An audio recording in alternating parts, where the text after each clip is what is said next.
small towners. Welcome to the Progressive Soapbox. So this is somewhat of an addendum. I gave you what I thought the banner should be for progressives. Meaning, this is my conception of progressivism. And again, I don't like the label. You can use whatever label you want. Progressivism run through the mud, so I was using something else like neo-progressivism. I've given you my label, my stake in the sand. This is what this is. This is what I believe this to be. This is the thing I think we should rally behind. This is what I consider to be a revolution. There's other realities to that, though. I mean, it goes beyond me just putting a stake in the ground. Doing videos on YouTube to draw attention to issues is important. I enjoy it. That's great. But there's something dispiriting about this idea that those things would not necessarily come to pass. I'm not built that way. Like, I'm not built this way of saying, there's a problem, and then nobody touched that particular problem. I'm just addressing the problem. And every day, you come on saying, hey, here's more of the problem. This is an issue of choice. I keep asserting that this is an issue of choice. It is maddening to me to look at the world in a way where you're saying people are doing this purely from choice. It's almost like they don't look necessarily below the surface. It's like this idea of just asking the secondary question of why becomes immense. And beyond that, there's this interesting phenomena that's at work of other people having some kind of other. Like they would say, well, I'm not voting for Jill Stein because other people are not going to vote for Jill Stein. And ultimately, I want to be a part of the winners. I want to have some kind of influence in the election. So I'm voting for Hillary Clinton. Now this vote is made based on some mythical other. You have a host of people, millions of people, who might have said the exact same thing. Well, no, I'm not voting for Jill Stein because the other person. Who is this other? Who is this other? This other may not exist at all. This other may be purely a figment of their conception. Now, yes, there are going to be some people who vote for Hillary Clinton. That's fair. But what does that have to do with what you yourself are going to do? And I know the individuals are saying, I don't want to vote for Jill Stein because I want my vote to matter, and so I'm voting for Hillary Clinton, so I'm lumping myself in. And other people, I would vote for Jill Stein, but other people wouldn't do it. And so because other people wouldn't do it, I myself am not going to do it because I want my vote to count. But you might have like 1 million people saying that. 1 million people is a big goddamn deal. I'm getting at this weird quirk of the other. I'm waiting for this other person to do this. When this other mythical person may or may not actually exist. It's in their conception. It's a figment of their imagination. There may be other people who are going to do that. But how many other people are there out there like you? And if there are millions of people like you, I guess my point is, you would have an impact if you weren't doing something based on a mythical other that may or may not exist. If you just function from a way of, I am doing this because I believe this is right, or this is what I want, you have a different conception. The world's different in that regard. It's just a weird thing that people function this way. That's a detour. What I'm getting at is, the second political reality from that comes is, okay, what are you going to do about it? Yes, that's your platform. That's the thing that you believe in. But a platform is not a plan. A platform is just a platform. How do you achieve that? Now, yes, the platform is there legislatively to give you a transition. That's true. So, gold star for me on that one. But how do you do it? How do you do it? How do you accrue power to get you to that particular point? I'm fascinated by this question. I'm fascinated by this question. And it's kept me up. Believe it or not, this is a weird thing to say, but it's kept me up thinking about the answer to that question. How do you fundamentally change society? Yes, you can come up with a legal construct to do so, but how do you get to the point where you get the political power to make that work? That is grandiose. That is epic. That is even arrogant. I agree, but so what? We're presented with a problem. I don't care what individual solves that problem. What I care about is how do we change it? This world is full of pain that does not have to exist. How do you quantify pain of an individual?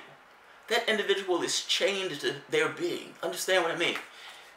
That individual, they can't share that with anybody else. There may be other people who suffer in a particular way, but that individual is chained. His consciousness is chained to a vehicle of sorts where they are experiencing pain.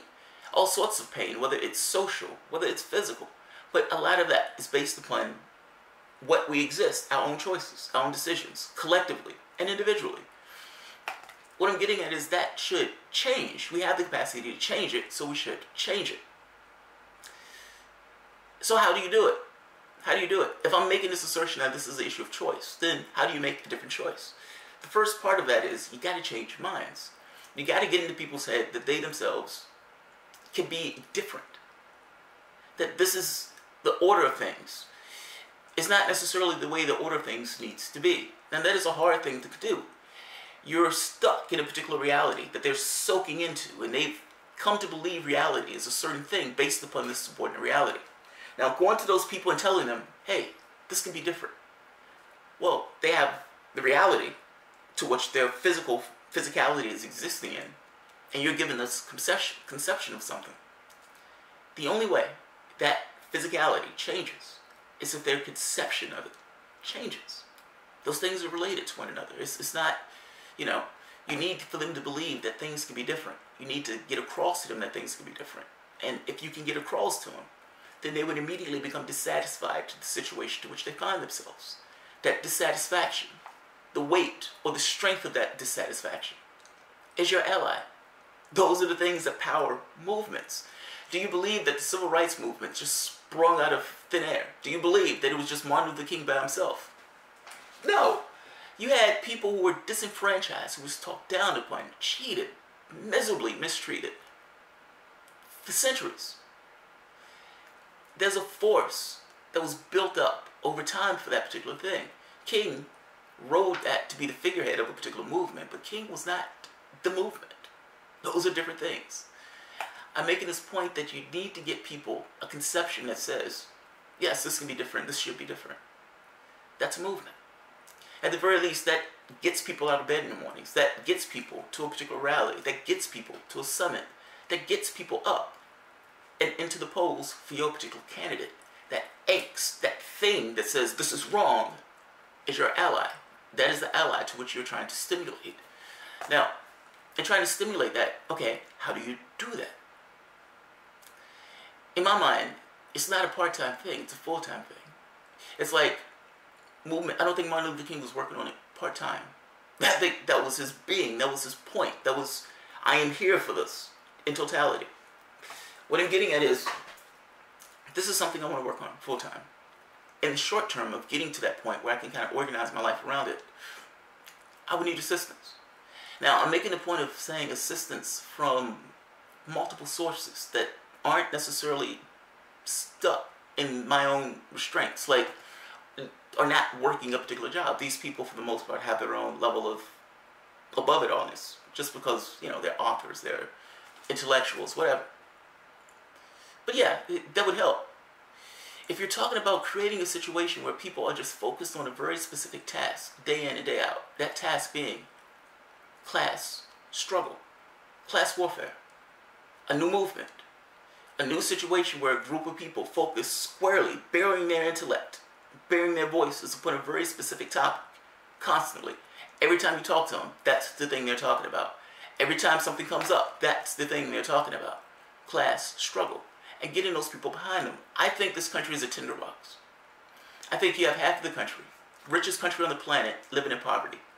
I think those people are insulted when they see politicians saying, look at the stock market, look how awesome things are going.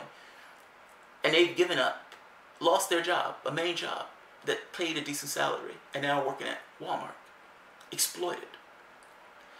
I think that's a tinderbox. I think that pisses people off that they would say in the election, well, hey, Obama did a great job with the economy. Things are looking awesome. I think it pisses people off when you're in a particular context, you're looking at what they're saying, those people are lying to you. They're lying to you. They may be lying for political reasons, but those people are lying. Your situation hasn't gotten better. Bob's situation hasn't gotten better. You're perfectly aware of the number of people who lost their particular wages. You're perfectly aware that half of the country is working in low-wage jobs. You're also perfectly aware that there are some people out there who make magnificent income purely off of the misery of the workers. Because understand, workers, companies do things as, how can I say this? It's almost like the employee in that process, and the things that they're doing is just a happenstance. The point is to maximize profit. You're maximizing profit by doing something, of course. Yes, you have a superhuman trick that makes you money. But that superhuman trick is just perfunctory. They want the profit. They care about the profit, not the thing that they're doing.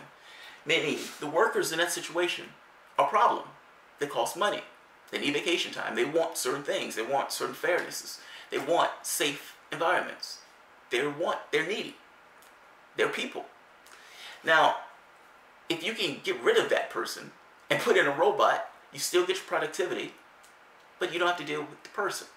You don't have to pay a salary or anything else. That robot goes on and on and on. It doesn't bitch. It doesn't complain. So you're making your productivity. That guy has lost his job. In another situation, you can send the job to another country that doesn't have the worker protections. So now you're paying that guy $3.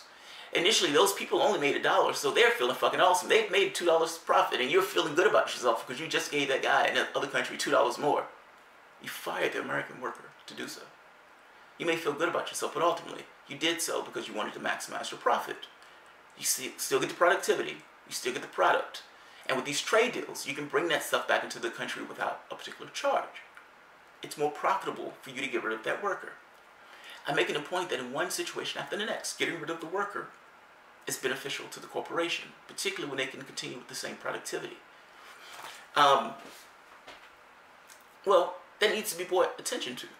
The conversation needs to be had. That conversation is not being had on mainstream media or anything else. That is an uncomfortable conversation for those interests, because those interests are essentially paid by the people who love that particular system. I'm saying that the voices, the intellectuals, the people who have a particular position, where they're not necessarily beholden to any other outside factor that would cause them to do something else, they should get together on that. They should bear their intellect upon it. They should bear their voices upon it. So yeah, so Cornel West, who I know he's into this stuff, it would be awesome if Cornel West, Chris Hedges, if some of these other people who aren't necessarily bound for it in a way, hell, pull in Chomsky. I would love to be a part of that group. Hell yeah. But I'm saying, you can pull in a lot of people, pull in some of these YouTubers, pull in people who literally can look at a situation and say, all right, how do we create a movement? How do we pull millions of people to our cause? And not just pull millions of people to our cause, get those people aligned in a way where they are actively trying to gin people up to get politically active. In this case, you have somebody who's actively functioning. You're literally bearing intellect upon a problem of class, and you're putting that on the table for debate. Now, yes, the media would try to ignore you, but depending upon the numbers that you get, they will not be able to ignore you. If you're trying to have a political revolution, you have to start at a place of, we're going to do something, and we're going to do something big. And no, we don't have numbers right off the bat. No, we don't even have resources right off the bat. But we're assuming that those things are going to come, and we're going to talk about it. We're going to think about it. We're going to bear our intellect upon it. It is going to be what we do when we get up in the morning, and it's going to be what we think about when we go to sleep at night. This issue of class, and this issue of class struggle. And how do you motivate the populace? Because that's what we're talking about. How do you motivate? How do you inspire? How do you get the populace on your side in the mindset of them saying, yes, this is a problem and this needs to be different and our lives can be better. This is not the world to which we need to exist. Yeah. If you had people thinking about it in that way, if you had people looking at it saying, this is a problem, we need to marshal our forces and we need to think about this problem day in, day out. And yes, I'm being over the top when I'm saying day in and day out, but I am kind of making this point that thinking about it, doing something about it, if you're having a bunch of people coming together in summits about it, if you're trying to create a situation where you're passing out leaflets, you're putting out advertisements, you're talking to people at job sites, you're talking to people just in general, you're getting it out to the masses in a way of saying, hey, you need to orient yourself around this. You deserve a better life. You're a person. You have value. That value should be understood in law, not just in conception. Can you change things in that way? Can you get enough people? Can you get millions of people to your side in doing that? Half of the country is in poverty. Are you telling me you don't think you can get half of the country on your side or a large percentage of that country? You don't need all of them, but you have a movement at that point. The civil rights movement was only a sliver of the populace. We're talking about something that affects the entire country, all the world over. Literally all the world over, but particularly this particular country. We're talking about putting the economic system on trial and having a movement of people coming out saying, yes, we're on the side that says this needs to change. Are you telling me those guys wouldn't be interested in that particular problem and in organizing themselves in a way to directly address that particular problem? I hear West and all these guys talk about a certain level of moral integrity. And you get the feeling that these guys are compassionate in regards to the population to which they look at. Compassion is nice. Getting together for a cause is better. And look, this is not me slightly calling out, but I'm calling out only in this way of saying, let's get together and do this. It's not just those guys. It's also Chomsky. It's also YouTubers. For whoever those YouTubers are, whether it's Sam Progressive, whether it's even to some degree Hard Bastard. Tim Black, I hear this thing from these guys of, oh man, we want this to change. Alright, our channel is nice. Form up. Form up. Rally the sons. If you wanted to change, let's focus on it. Make a change. Let's get it through people's heads. The problem. Articulate the problem. Articulate the reasons why we're saying it's a problem. Articulate solutions. Get those people aligned politically. Create a substructure, an edifice that would allow those people to communicate with one another across vast distances across the United States. Create a movement and change it. Create a movement and change it. This thing, I'm not necessarily saying it's easy, but I am saying it is doable, particularly at this particular time with that particular person in office. It is absolutely doable. These guys are kleptocrats. The argument that you're making, for the most part, they're living in that particular argument, meaning they're fulfilling the worst things that you say about this particular system. Use that. Harness that. All of you, all of us, should be in a situation where we're in a room thinking about how do we make this work? How do we change this? Granted, I don't have the capacity to work on this constantly. And this is why I'm saying crowdfunding and stuff like this. But beyond that, even if I'm not necessarily part of it originally, yes, I would want to be part of the conversation to get this started. Yes, I would want to be a part of the conversation full time. Yes, I would like to bear my intellect upon how do we solve this problem. Yes, so yeah, I do want to be a part of the conversation. But whether I'm a part of the conversation or not, it is a conversation that needs to be had. And if you're talking about actually changing things, then you're talking about creating an organization to do that. Not a pussy organization, not dicking around organization, but an organization that absolutely puts it on the table with this idea of cutthroat efficiency of our goal is to overturn the system. To put the system on the table is something that we need to talk about, and to marshal tens to hundreds of millions of people behind our cause, because our cause is just to put this on the table in the sense of this needs to change. So yeah, I am to some degree saying, look guys, if anybody care about this, let's form up and think about it and figure out a way to solve it. Yes, it's grandiose. Yes, it's epic. All those things. But so what?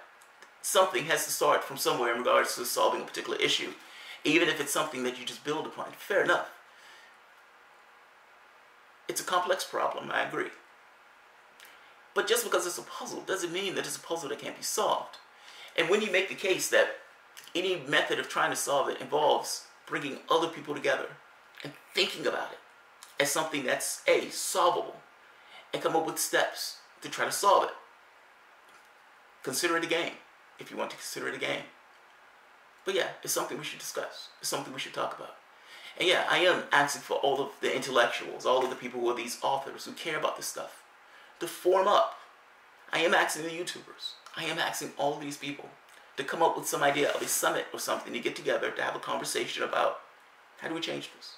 What are the strategies to change this? How do we implement this stuff? Not to talk to ourselves.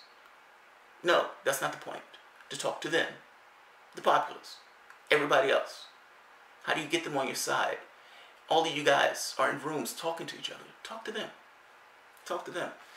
Ultimately, anything that you want to get accomplished in your particular society is going to have to go through them. Have the conversation with them. Have news events. Have commercials. Have all of these things, these levers of communication, to get it through the populace's heads.